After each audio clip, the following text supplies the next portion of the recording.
جو لوگ اللہ پر ایمان لائیں، کہیں کہ ہمارا رب اللہ ہے، پھر اس پر جم جائیں، ان پر فرشتوں کا نزول ہوتا ہے۔ نہ کوئی غم کرو نہ خوف، خوشیاں مناؤ جنت کی جس کا تم سے وعدہ کیا گیا تھا۔ اللہ کی ربوبیت پر اطمینان جب انسان کو ہو جاتا، میرا رب اللہ ہے، ربی اللہ، انسان کے لیے نہ کوئی کھٹکا، نہ کوئی خطرہ، نہ کوئی خوف، نہ کوئی حزن۔ جو کچھ ہو رہا ہے کس کے اذن سے ہو رہا ہے؟ اللہ کے اذن سے۔ اللہ کے اذن کے بغیر پتہ تک نہیں ہلتا۔ یہ کوئی اندھا بہرا مادہ نہیں ہے جس سے مجھے کوئی خوف ہو۔ اندھا بھینسا چلا آ رہا ہو، اس سے تو ڈرنے کا ہر انسان کو ڈرنا چاہیے، نہ معلوم کس کو ٹکر مار دے۔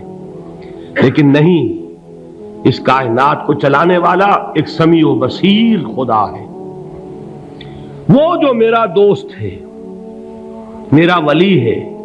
اللہ ولی الذین آمنوا یخرجہم من الظلمات الی النور۔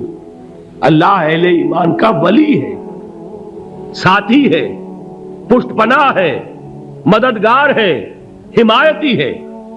بتائیے جسے یقین ہو جائے کہ اللہ میرا مددگار، اللہ میرا محافظ، اللہ میرا پشت پناہ، اللہ میرا حمایتی، اس کے لیے کوئی خوف ہوگا؟ اس سے کوئی ڈر ہوگا؟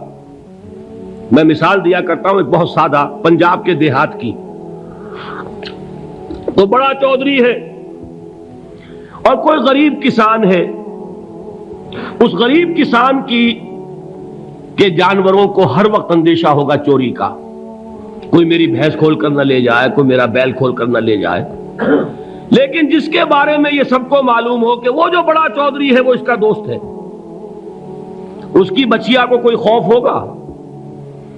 اس کی بھینس پر کوئی ہاتھ ڈالے گا؟ اسے کوئی اندیشہ ہوگا؟ نہیں۔ کیوں؟ کہ وہ بڑا چودھری، بڑا اس کا یہاں کا سردار، جاگیردار، سب کو معلوم ہے وہ میرا دوست ہے، کوئی میرے خلاف اقدام نہیں کر سکتا۔ اس دنیا میں یہ چھوٹی سی بات اگر آپ کے دلی اطمینان اور سکون کا باعث بن سکتی ہے تو ذرا تصور کیجئے۔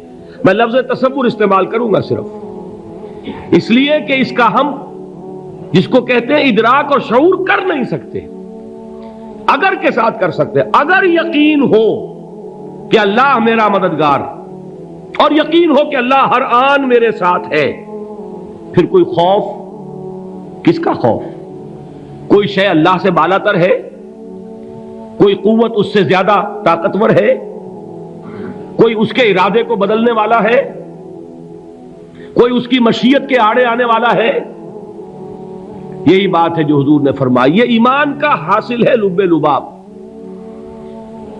کہ دیکھو اچھی طرح اس بات کو ذہن نشین کر لو، اگر تمام انسان مل کر تمہیں کوئی نقصان پہنچانا چاہے نہیں پہنچا سکتے، مگر جو کچھ اللہ نے لکھ دیا ہو، اور تمام انسان مل کر تمہیں کوئی نفع پہنچانا چاہیں نہیں پہنچا سکتے، مگر وہ شے جو اللہ نے طے کر دی ہو۔ آپ پھر میں کہوں گا ذرا طاری کیجئے، اسے فرض کیجئے، اسے سوچئے۔ اگر اس حدیث پر ہمارا دل ٹھکا ہوا ہو تو کسی سے ڈر ہوگا؟ یہ مجھے نقصان نہ پہنچا دے، یہ میری رپورٹ خراب نہ کر دے، یہ میری انکریمنٹ نہ رکوا دے، یہ میرا یہ نہ بگاڑ دے، یہ میرا یہ نقصان نہ پہنچا دے۔ اس کا ڈر، اس کا ڈر، اس کا خوف، اس کی خوشامد، اس کے لیے جا کر طرح طرح سے اپنی عزت نفس کو ذلیل کروانا اس کے سامنے، یہ سب کچھ کیوں کرتا ہے انسان؟ جب سمجھتا ہے کہ اس کے ہاتھ میں میرا کوئی نفع ہے، اس کے ہاتھ میں میرے لیے کوئی ضرر ہے، یہ مجھے کوئی گزن پہنچا سکتا ہے، یہ مجھے کوئی نقصان پہنچا سکتا ہے، یہ میرا کوئی کام بنا سکتا ہے، یہ میری کوئی ضرورت پوری کر سکتا ہے، اسی کا نام شرک ہے۔ جہاں آپ نے یہ سمجھا کہ غیر اللہ کے اندر کوئی طاقت موجود ہے، وہی شرک ہے۔ بتوں سے تجھ کو امیدیں، خدا سے نومیدی، مجھے بتا تو صحیح اور کافری کیا ہے؟ شرک تو یہ ہے۔ جس پر بھی تمہیں یہ خیال ہے، کلمہ ہے یہ کلمہ سوم، لا حول ولا قوت الا باللہ، ذرا اس پر دل کو کبھی اگر آپ تصور کریں، پھر فرض کریں، دل ٹھک جائے اس پر، کوئی طاقت نہیں۔ یہی بات تھی جو شیخ عبد القادر جیلانی رحمۃ اللہ علیہ نے اپنی وصیت میں اپنے بچے سے کہی. 11ویں دینے والے ہیں، لیکن حضرت شیخ عبد القادر جیلانی کی وصیت اور تعلیمات کو کتنے لوگ ہیں کہ جانتے ہو؟ یہ جن مقامات تک پہنچے ہیں وہ کس چیز کی بدولت پہنچے؟ انہوں نے جو پیغام دیا وہ کیا تھا؟ اے میرے بچے، جس طریقے سے قرآن مجید میں حضرت لقمان کی نصیحتیں جو ہے نقل کر دی گئی ہیں، میں یہ عرض کروں گا بالفرض اگر قرآن حضرت عبد القادر جیلانی کے بعد نازل ہوا ہوتا تو شیخ عبد القادر کی یہ نصیحتیں بھی قرآن میں درج ہوتی. اتنی اونچی نصیحتیں ہیں. اے میرے بچے، اس حقیقت کو ذہن نشین کر لے، لا فاعل فی الحقیقت ولا مؤثر الا اللہ. اس کائنات میں نہ کوئی فاعل حقیقی ہے نہ مؤثر حقیقی ہے سوائے اللہ کے. کسی شے میں کوئی تاثیر نہیں اگر اللہ نہ چاہے. آگ جلا نہیں سکتی اگر اللہ نہ چاہے. پانی ڈبو نہیں سکتا اگر اللہ نہ چاہے. زہر ہلاک نہیں کر سکتا اگر اللہ نہ چاہے. کوئی چیز فائدہ نہیں پہنچا سکتی اگر اللہ نہ چاہے. تو در در پہ کیوں سر جھکاتے ہو؟ در در پر کیوں جبیں سائی کرتے ہو؟ سب کے سامنے کیوں ہاتھ پھیلاتے ہو؟ ایک اللہ سے مانگو. ایک اللہ کے سامنے زمین پر اپنی جبین رکھو. لا فاعل فی الحقیقت ولا مؤثر الا اللہ. نظر آتا ہے ہمیں کہ پانی پیاس بجھا دیتا ہے. پیاس بجھانے کی صلاحیت پانی میں نہیں ہے، اللہ کے اذن سے. کھانا بھوک مٹا دیتا ہے.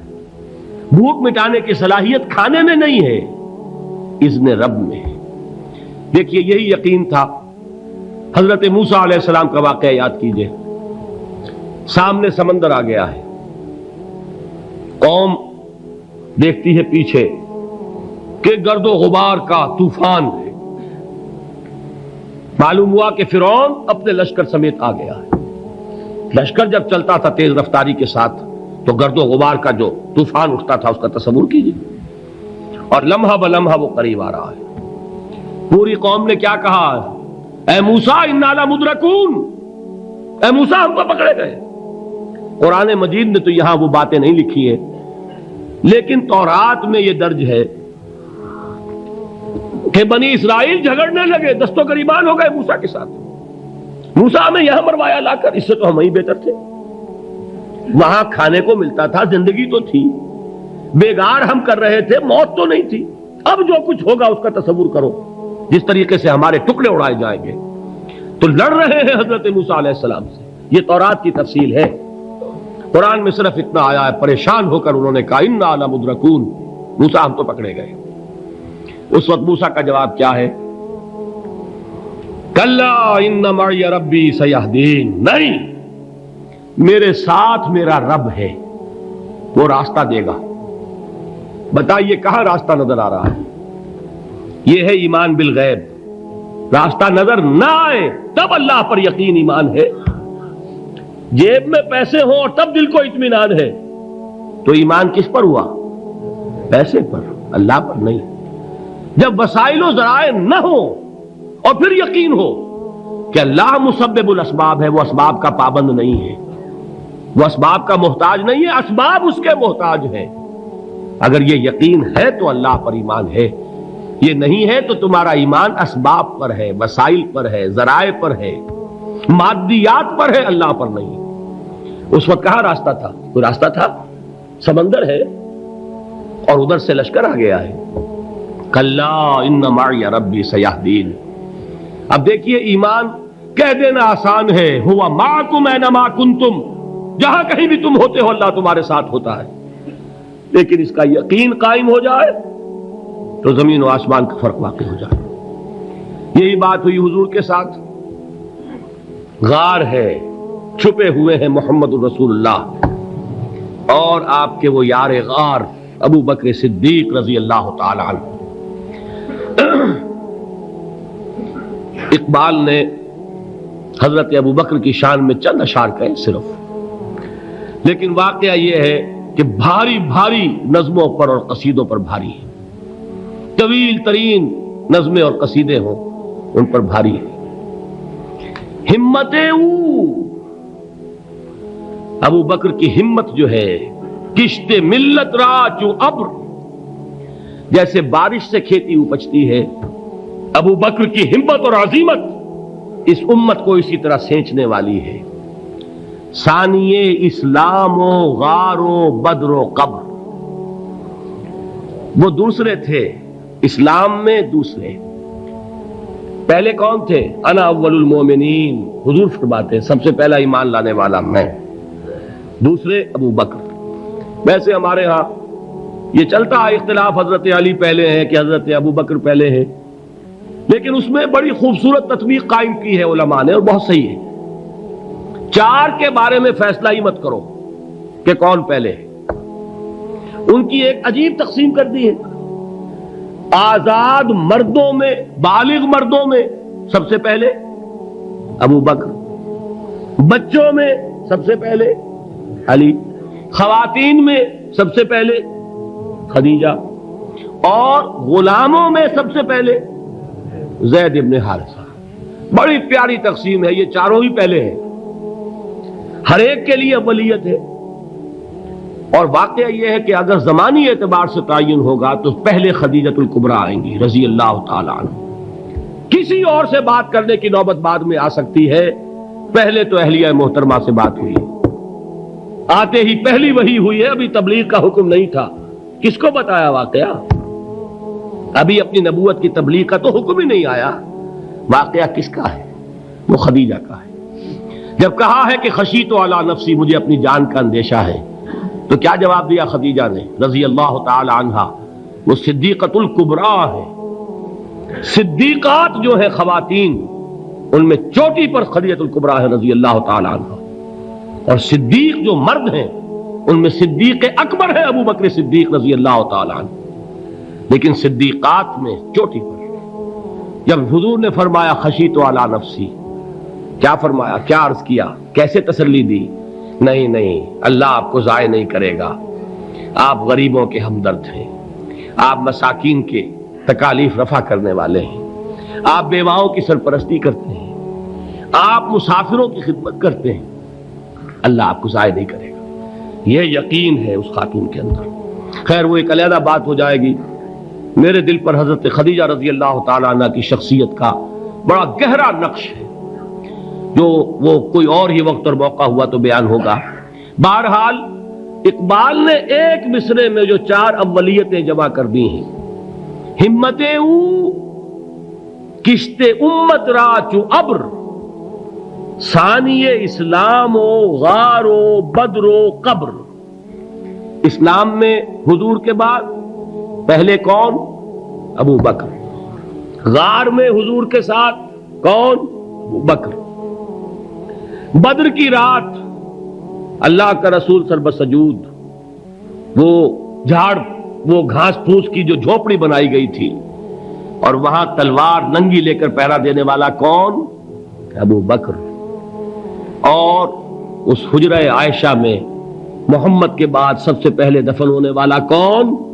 ابو بکر رضی اللہ تعالی عنہ صلی اللہ علیہ وسلم۔ وہ جو معاملہ میں سنا رہا تھا غار ثور کا، حضرت ابو بکر بھی حضور کے خیال سے لرز گئے ہیں۔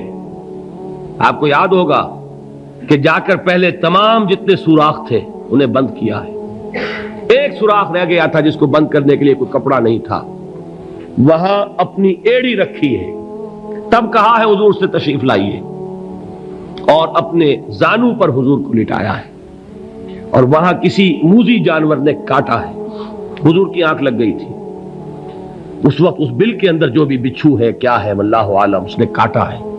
اس کی تکلیف کی وجہ سے ابو بکر کی آنکھوں سے آنسو ٹپک گئے، حضور کے چہرے مبارک پر پڑے ہیں، تو حضور جاگے ہیں، معاملہ کیا ہے؟ ایڑی نہیں ہٹائی وہاں سے، مبادا وہ جانور وہاں سے نکل کر محمد الرسول اللہ کو کوئی گزن پہنچا دے، ابو بکر کی ایڑی ہے، جس طرح چاہے کھا لے، ختم کر دے، جان نکل جائے تب کوئی آنچ آئے محمد پر تو آئے، لیکن جیتے جی نہیں۔